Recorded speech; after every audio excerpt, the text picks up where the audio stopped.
علیکم و رحمت الله تعالی و برکاته. دومین نسخه‌ای که رسول معظم اسلام صلی الله علیه و سلم برای فرد و تک تک امتش بر نظر دارد اون این است.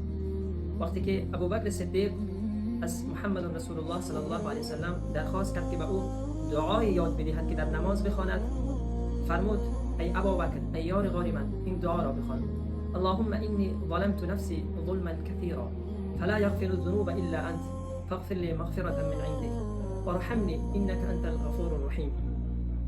ای امتان واقعی رسول الله صلی الله علیه و سلم، ای کسانی که میخواهید در روز قیامت در صفحه و در زمره امتان واقعی رسول معظم اسلام صلی الله علیه و سلم قرار بگیرید، این دعا را در تقسیم اوقات زندگی خود اضافه بکنید تا در روز قیامت در کنار محبوب ما محمد رسول الله و در کنار یار غار محمد رسول الله که ابوبکر صدیق هست قرار بگیرید.